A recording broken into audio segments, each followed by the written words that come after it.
Sir, क्या इस house में शिव जी की फोटो दिखाना मना है? माननीय सदस्य, आप बस ये बता दीजिए। माननीय सदस्य सर, मना है या नहीं? कोई भी चित्र को दिखाने के तो शिव जी का चित्र इस हाउस में दिखाना मना है। यहाँ पे दूसरी चीजों के चित्र दिखाए जा सकते हैं, मगर शिव जी का चित्र नहीं दिखा जा सकता। अगर मैं कह रहा हूं कि हमें इनसे प्रोटेक्शन मिली और मैं समझाना चाह रहा हूं कैसे प्रोटेक्शन मिली, आप मुझे चित्र नहीं दिखाने दे रहे हो।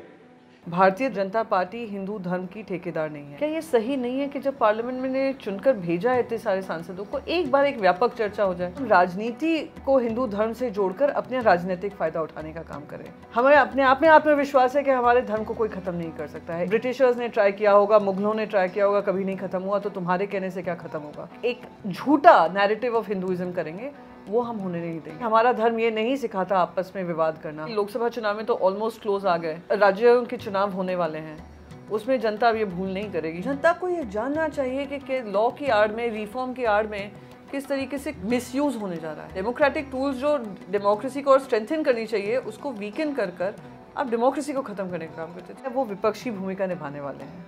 आदाब, नमस्कार। हम सोशल मीडिया पर बहुत ये चर्चा देख रहे हैं राहुल गांधी के बयान पर, जो हिंदुत्व को लेकर के छिड़ गई है। वो भगवान शिव की तस्वीर लेकर के सामने आए। उन्होंने फिर बोला कि जो हिंदू हैं, हिंसा को लेकर उनका बयान। फिर उन्होंने ये भी कहा कि वो आम हिंदुओं की बात नहीं कर रहे, वो बीजेपी के हिंदुत्व की बात कर रहे हैं, और जिसको लेकर के बीजेपी दाना पानी लेकर के चढ़ गई है। वो ये कह रही है कि राहुल गांधी हिंदुत्व विरोधी हैं, जबकि राहुल गांधी की पार्टी, राहुल गांधी ने भी वो सदन में कहा, वो यही कहा कि वो बीजेपी के हिंदुत्व की बात कर रहे थे, ना कि आम लोगों की।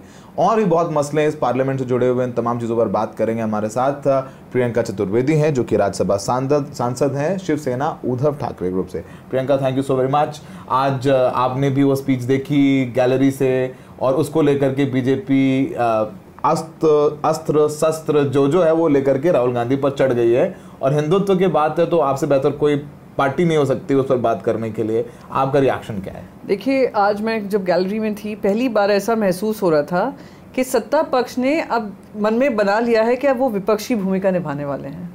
यानी वो जानते हैं कि अब उनके डेज नंबर्ड हैं। जिस तरीके से आग बबूला हो रहे थे हर स्टेटमेंट में, और हिंदू धर्म के बारे में जब बात आई, वो राहुल गांधी ने बहुत स्पष्ट तरीके से कहा, भारतीय जनता पार्टी हिंदू धर्म की ठेकेदार नहीं है, नरेंद्र मोदी पूरा हिंदू समाज नहीं है, आरएसएस कोई हिंदू धर्म को लेकर वो बॉडीगार्ड्स नहीं हैं कि गार्ड करेंगे कि कौन सही हिंदू, कौन नकली हिंदू। वो ये कह रहे थे, और ये खास करके ये हम भी, उद्धव साहब भी कहते रहते हैं कि जो हमारा हिंदू धर्म है वो सेवा, भाईचारा और देश को सबसे ऊपर रखने का है। इनका जो हिंदू धर्म बन चुका है नरेंद्र मोदी जी और अमित शाह जी के कार्यकाल में, वो ये हो गया है चुनावी हिंदू, राजनीतिक हिंदू, जहाँ पे हम राजनीति को हिंदू धर्म से जोड़कर अपने राजनीतिक फायदा उठाने का काम करें। इनका भगवान श्री राम का मंदिर बनाया, कितनी इस पे राजनीति हुई या नहीं हुई? शिवसेना, जो खुद बाला साहेब ठाकरे जी चाहते थे वहां पर मंदिर बने, आपने शिवसेना को ही उससे दूर रखा। जो आमंत्रण भी गए थे, वो आमंत्रण उस हिसाब से गए थे कौन भारतीय जनता पार्टी के साथ है, कौन उनके विरोध में है। इस तरीके से तो आमंत्रण गए थे। तो आज वहीं की जनता ने, अयोध्या की जनता ने इनको सबक सिखाया, वहां से उनके मेंबर ऑफ पार्लियामेंट को हराया है। तो जनता भी जान रही है कि राहुल गांधी किसके बारे में बोल रहे थे। आज एक और चीज़ कहूँगी, हमारा जो धर्म है भाईचारा, प्यार, मोहब्बत, ये सब सिखाता है, इंक्लूसिवनेस सिखाता है। एकमात्र देश होगा, भारतवर्ष होगा, जिसने 4 धर्मों को जन्म दिया है। ये हमारी धर्म की, मैं कहती हूँ, एक मजबूती है। हम सशक्त हैं, हमें अपने आप में आत्मविश्वास है कि हमारे धर्म को कोई ख़त्म नहीं कर सकता है। इन्होंने ये फियर भर कर कि हमारे धर्म को ख़त्म करना है, धर्म को ख़त्म करना। अरे, ब्रिटिशर्स ने ट्राई किया होगा, मुगलों ने ट्राई किया होगा, कभी नहीं ख़त्म हुआ, तो तुम्हारे कहने से क्या ख़त्म होगा? तो ये अंतर है उनकी सोच में और हमारी सोच में। लोग ये भी कह रहे हैं कि हिंदुत्व पर बात करने की क्या ज़रूरत है, आप भगवान शिव की तस्वीर लेके गए, ये तो बीजेपी के पिच पर जाकर खेलने जैसा हो गया है। ये भी चर्चा हो रही है कि आप हिंदुत्व के एजेंडे में क्यों जाते हो, तो बीजेपी का एजेंडा है। उनके पिच में जाएंगे, अपनी तरीके से बैटिंग करेंगे और जीत कर आएंगे। क्योंकि इन लोगों ने जो अपने आप को, जो उन्होंने बना लिया कि हम ही बात कर सकते हैं इस धर्म की, और हम एक झूठा नैरेटिव ऑफ हिंदुइज्म करेंगे, वो हम होने नहीं देंगे। हम भी एक हिंदू पार्टी है, हिंदुत्ववादी पार्टी है। हमने, हमारी पूरी राजनीति उस पर रही है। मैं अभी भी गर्व से कहती हूँ कि हाँ, भगवान श्री राम के मंदिर में हमारा योगदान रहा है। पर आप ये कहेंगे कि भगवान श्री राम का मंदिर आपने बनाया, नहीं। हिंदुओं में इतनी टॉलरेंस थी कि उन्होंने लीगल प्रोसेस को अपनाकर वो जंग जीती है। और ये सिर्फ भारतीय जनता पार्टी की जीत नहीं है, ये 500 साल का इतिहास है जो पूर्ण विराम जो लगा है सुप्रीम कोर्ट ने लीगली दिया है। तो उसका आप क्या फ़ायदा उठाने की कोशिश करें? तो हम क्यों नहीं बात करेंगे? अगर आप एक झूठा प्रचार कर रहे हैं हमारे धर्म के बारे में, हमें हमारी जिम्मेदारी बनती है कि इस धर्म की रक्षा करें और जनता को अवगत करें कि हमारा धर्म ये नहीं सिखाता आपस में विवाद करना, हमारा धर्म ये नहीं सिखाता कि आप मंगलसूत्र, तुम्हारे पैसे खींच लेंगे, मटन मच्छी मुजरा फुजरा सब अपनी राजनीति में लाएं। तो इसलिए अब समय आ गया है कि अगर वो सोचते हैं कि ये इनकी पिच है तो उसका बदलाव हम अपनी पिच में करें। अच्छा, आप तो चूंकि राज्यसभा में हैं तो वो लास्ट सेशन राज्यसभा का और इस सेशन में जो आप देख रहे हैं राज्यसभा या लोकसभा पार्लियामेंट कितना डिफरेंट है, क्या एनर्जी देख रही हैं आप? मैं बताऊं, जब हम प्रोटेस्ट करते थे महात्मा गांधी स्टैच्यू के सामने, वो भी अब हटा दी गई है। एक जगह जैसे एक सुपरमार्केट बना दिया है, वहीं पे सबको रख दिया है कि आपको आना है, वहीं पे ओबिसांस दे। पहले एक महत्व था। महात्मा गांधी जैसे पार्लियामेंट से निकलते हैं, महात्मा गांधी के जो विश्वास है, जो उनके आइडियल्स हैं, वो बार बार आपको याद दिलाता था। कोई भी जब पार्लियामेंट के मेन गेट से निकलता था, महात्मा गांधी दिखते थे, आपको याद दिलाते थे कि आपका धर्म क्या है, देश के प्रति प्रेम क्या है, और वही आपने हटाकर वहाँ से हटा दिया। तो हम जब जाते थे तो ये लोग ऐसे दिखाते थे कि अरे आप लोग 40-50 लोग विपक्ष है, आज अहंकार से बात करते थे। और आज जब वो विपक्ष आकर खड़ा होता है पार्लियामेंट में, और खास करके मैंने लोकसभा में देखा है कि लोकसभा की बल संख्या बड़ी है तो हमारा खुद का बल राज्यसभा में बढ़ा है। तो हम लोग भी अब डटकर लड़ाई करते हैं जितना हमसे हो सकता है मजबूती से। आंकड़े हमारे खिलाफ हैं, लोकसभा में भी आंकड़े ऑलमोस्ट नेक टू नेक है बीजेपी के, और हमारे बाकी सारे अलायंस पार्टनर्स हैं बीजेपी के। तो उससे एक मजबूती बनी है विपक्ष में। और अगर आपने पूरा इलेक्शन देखा होगा, इलेक्शन में इंडिया अलायंस ने जिस मजबूती से एक दूसरे का सहारा बनकर लड़ाई लड़ी है, वही अब आपको पार्लियामेंट में दिख रही है, the unity. And I think that is the core idea. के उस कोर आइडिया के साथ अगर हम एक साथ एकत्रित बने रहे और लार्जर कॉज के लिए लड़ते रहे तो ये जीत हमारी पक्की है। पार्लियामेंट पे ही बात कर रहे हैं, हमने देखा है कि राज्यसभा में जो हमारे उपराष्ट्रपति जी हैं और वो सभापति भी हैं, वो आज जब चर्चा में खरगे साहब ने आरएसएस के या तमाम चीज़ों के बारे में बात की, वो भी बोलने लगे कि आरएसएस को आप क्यों ला रहे हैं बीच में, थोड़ा आरएसएस को डिफेंड करते हुए नजर आए।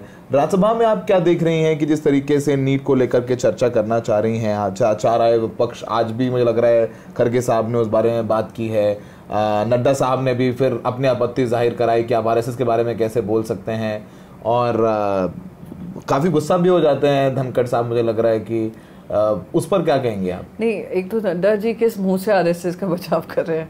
उन्होंने ही एक पब्लिक इंटरव्यू दिया ना की जरूरत नहीं, हमें जरूरत नहीं है, हम बहुत बड़े हो गए हैं, हमें आरएसएस से कोई लेना नहीं। उसका जवाब मिला ना मोहन भागवत से, उनको तो अब तो करना पड़ेगा ना। आप जवाब दीजिए, सवाल करिए। आपने पब्लिकली आरएसएस को कम में आंकने का काम किया, वो आपकी मदरशिप थी।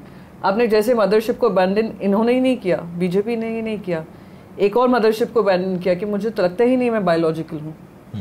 ये एक माता का अपमान होता है। एक माँ 9 महीने आपको कोख में पालती है, ठीक है, आपके मन में देश के प्रति सेवा भाव होगा, पर वो सेवा भाव भी वो माँ ने ही अपने कोख में रखकर आपको 9 महीने दिया है। आपने कह दिया मैं तो नॉन बायोलॉजिकल हूँ, मेरा तो अवतार ही सीधा ऊपर से हुआ है। तो अब नड्डा जी कहें तो थोड़ा हास्यास्पद लगता है जब आरएसएस को डिफेंड करते हैं। हाँ, कभी कभी होता है कि चेयर की तरफ से ये आता है कि आप लोग कंट्रोल में रहकर बात करिए, संयम रखकर बात करिए, पर वही संयम अगर सत्ता पक्ष को भी याद दिलाया जाए, जिस तरीके से बार बार एलओपी को लोकसभा में तो इंटरप्ट कर ही रहे थे क्योंकि राहुल गांधी जी एलओपी बनकर आए हैं, 10 साल के बाद एक एलओपी बना है और वो भी राहुल गांधी जी बने हैं, तो उनको आपत्ति तो हो ही रही होगी, खलबली तो मची हुई है। पर वहाँ पे भी राज्यसभा में भी हम देख रहे थे एवरी स्टेटमेंट के बाद आपत्ति आ रही थी। तो कैसे चल सकता है ना, कभी अगर वहाँ से नहीं आती है तो चेयर से आती है। तो ये थोड़ा ये इशू है, और मुझे लगता है कि कुछ भारतीय जनता पार्टी ने भी ऐसा मन बनाया है कि दिखाएं कि ऑल इज वेल, कि जनता ने तीसरी बार मैंडेट हमें ही दिया है। तीसरी बार नहीं दिया है आपको, 240 का मैंडेट दिया है, बाकी आप लेकिन आपके विपक्ष से तो सबसे ज्यादा है। नहीं, विपक्ष से ज्यादा है, मैं मानती हूँ, पर ये भी आंकलन बदल सकता है। It's a matter of time. जनता ने आपको 303 दिया था 2019 में, आप 400 का दावा कर पार्लियामेंट के ही प्रेमाइसेस में राज्यसभा में कहा था 400 लेकर आएंगे, 370 भाजपा लाएगी और वो एनडीए जो लाएगा कहा था मोदी जी ने, राज्यसभा में ही कहा था। और आज जब वो राज्यसभा में आते होंगे उनको लगता नहीं होगा कि क्या हमने वादा किया, जनता ने आपको सिखाया है ना। तो यही बार बार इंटरप्ट कर यही विपक्ष की आवाज़ चुप कर यही विपक्ष को बार बार कहना कि नहीं हम आपको ये नहीं बोलने देंगे, ऑथेंटिकेट करो और सत्ता पक्ष के साथ लीनियंट रहना। तो जनता ने देखा है। और मैं कहूँ चलिए लोकसभा चुनाव में तो ऑलमोस्ट क्लोज आ गए, राज्यों के चुनाव होने वाले हैं, उसमें जनता अब ये भूल नहीं करेगी कि बीजेपी को मैंडेट दे। महाराष्ट्र पे आऊँगा सबसे पहले। एक और सवाल है कि नए क्रिमिनल लॉज इंप्लीमेंट कर दिए गए हैं 1 जुलाई से, उसको लेके काफ़ी कंट्रोवर्सी है, चाहे वो 90 डेज़ का हिरासत में रखने वाला कानून हो, और इसके अलावा हम काफ़ी स्टेटमेंट सुन रहे थे कि जब ये कानून पास हुआ 146 एमपी बाहर थे। आप भी सस्पेंड थे उस वक्त? नहीं, मुझे सरप्राइजिंगली मुझे सस्पेंड नहीं किया था। राज्यसभा में कम सांसदों को किया था, पर उसमें मैं always first on the list होती हूँ, उस बार नहीं थी।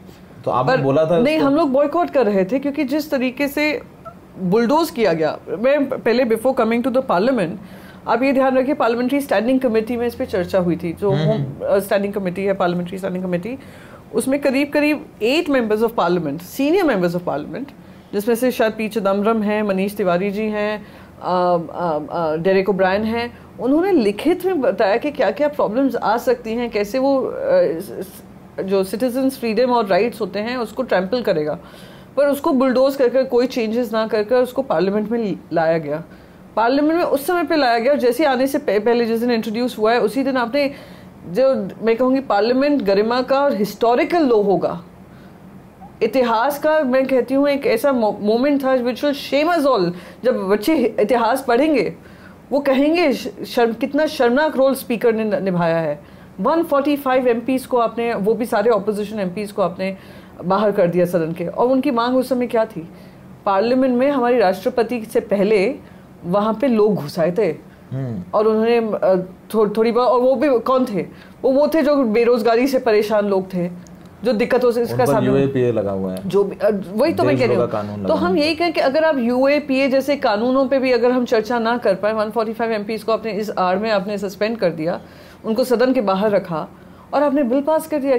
हम क्या कह रहे थे कि अभी चलिए चर्चा स्टैंडिंग कमेटी में हुई, आपने दरकिनार की, आपने पार्लियामेंट में होने नहीं दी। क्या ये सही नहीं है कि जब पार्लियामेंट में ने चुनकर भेजा है इतने सारे सांसदों को, एक बार एक व्यापक चर्चा हो जाए? जो कमियां हैं, कमियां किसको प्रभावित करेगी? पूरे देश को करेगी, और सिर्फ इस आने वाले समय के लिए नहीं, बहुत सालों तक करेगी। 25, 30, 40 साल, पता नहीं कितने और साल, ये 100 साल पुराने लॉज हटाए गए हैं, रिफाइन किया in the art of reforming laws. ये भी कोई और अब सरकारें आएंगी, वो भी 100 साल लगाएंगी करने में। तो तब 100 साल तक हम लोग कैसे जिए? इन लूपहोल्स को लेकर जिए? तो नहीं किया, मनमानी है, आज लागू कर दिया, उसका खामियाजा देश की जनता भुगतेगी। यही दर्द होता है। अभी आप लोग पार्लियामेंट पर इस पर कुछ सवाल पूछ रहे हैं, आप लोगों ने अपनी बात भी रखी मीडिया के जरिए। आप क्या उस पर कभी क्या स्थगन प्रस्ताव लाने की बात करेंगे? आप उस पर चर्चा चाहेंगे हाउस में आने वाले टाइम पर? नहीं, देखिए 1 जुलाई से उन्होंने लागू ही कर दिया है। There is no other way until unless की सरकार बदले एंड यू ब्रिंग सम कोई व्यापक चेंजेस और रिविजन हो इसमें। पर इस समय पर हम लोग बार बार हर माध्यम से हम ये उठा ही रहे हैं, पर सबसे इम्पोर्टेंट है कि अब हमारी मुहिम बने कि जनता को जागरूक करें। जनता को ये जानना चाहिए कि लॉ की आड़ में, रिफॉर्म की आड़ में किस तरीके से कंट्रोल होने जा रहा है, मिसयूज होने जा रहा है। और ये तो डेमोक्रेसी ख़त्म कैसे होती है? जो डेमोक्रेटिक टूल्स का ही इस्तेमाल कर डेमोक्रेसी को किल करते हैं। इलेक्शन के आड़ में आप वो करते हैं, हेरा फेरी यहाँ पे होती है। आप बहुत सारे ऐसे टूल्स हैं, जैसे एजेंसीज़ हैं, उसका दुरुपयोग कर पॉलिटिकल विच हंट करते हैं। तो डेमोक्रेटिक टूल्स जो डेमोक्रेसी को और स्ट्रेंथन करनी चाहिए, उसको वीकन कर आप डेमोक्रेसी को ख़त्म करने का काम करते हैं। तो I think it would be very important that we educate the people now. ठीक है, वो कोशिश करेंगे। आप लोग अभी जैसे हम लोग, आपने स्टेट के इलेक्शंस के बारे में बोला, महाराष्ट्र में इलेक्शंस आने वाले हैं, झारखंड में इलेक्शन आने वाले हैं, हरियाणा में इलेक्शन आने वाले हैं। आप महाराष्ट्र से हैं, कितने कॉन्फिडेंट हैं आप लोग? अलायंस अभी तक तो बहुत अच्छे से चल रहा है। अब चूंकि आप सिंगल लार्जेस्ट पार्टी हैं वहाँ पर, कांग्रेस ने भी अच्छा किया है, एनसीपी ने भी अच्छा किया है, तो सब टिकट बंटवारे में आप लोगों के मनभेद होने वाले हैं, मतभेद भले ही ना हो, मतभेद होने वाले, मनभेद उल्टा कह दिया हमने, वो कैसे आप लोग इंटैक्ट रखेंगे अपना खुद का घर?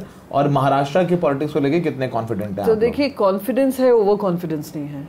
और कॉन्फिडेंस जनता का जो विश्वास है और प्रेम है, और हम पे ये बिलीफ है कि जो हुआ गलत हुआ, और जो चल भी रहा है सिर्फ भ्रष्टाचार चल रहा है, और सत्ता में रहने का जो दुरुपयोग हो रहा है सत्ता के पैसों का, देश टैक्स पेइंग जनता के पैसों का, वो वहाँ की जनता देख रही है।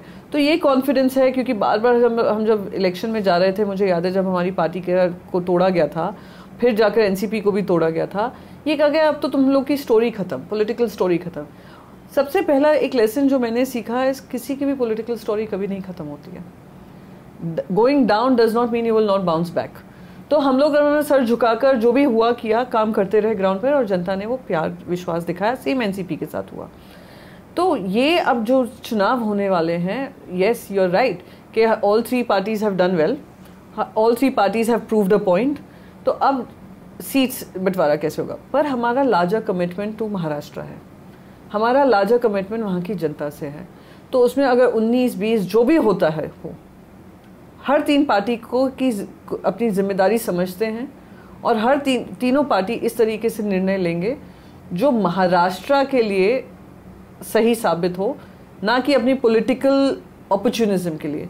ये उद्धव साहब भी बार बार कहते हैं कि my responsibility is to my state, और मैं नहीं चाहूँगा कि स्टेट की बर्बादी होता हुआ देख रहा हूँ, अदानी का टोटल कंट्रोल मुंबई में देख रहा हूँ, टोटली टेक ओवर है, लैंड हो, एयरपोर्ट हो, पोर्ट हो, सब हो, Mumbai we are seeing that, right. तो हम अपने मुंबईकर को, मुंबई वासियों को, महाराष्ट्र वासियों को इस तरीके से नहीं होते हुए देखेंगे। तो वो लड़ाई, हमारी जो लड़ाई है, वो महाराष्ट्र के हित की लड़ाई है। तो इसमें 19-20 कुछ होगा, हम लोग सब उसमें कॉम्प्रोमाइज करेंगे। ठीक है, हम लोग जब नजदीक आएंगे उस पर भी बात करेंगे आपसे। और बाय द वे आज एमएलसी इलेक्शंस भी हम लोग जीते हैं। हाँ, आप लोग एमएलसी इलेक्शन भी जीते हैं, उस पर बात करना रह गया। तो अच्छा है कि विपक्ष की आवाज मजबूत हो रही है, और उम्मीद है कि आप लोग ओवर कॉन्फिडेंट नहीं होंगे। नहीं। विपक्ष में अक्सर जो है लग जाता है कभी कभार कि एरोगेंस भी आ जाता है थोड़ा सा। नहीं, कुछ पक्षों की है। मैं इसमें ज्यादा नहीं चर्चा करना चाहूंगी। आप जिस तरीके से हंसे, I guess you understood what I am saying. पर हम लोग ना, जो शिवसेना जो है धरती पुत्र की पार्टी है। धरती से अगर जिस दिन जुड़ाव खत्म हुआ, धरती भी हमें नकारेगी, ये हम अपनी जिम्मेदारी समझते हैं।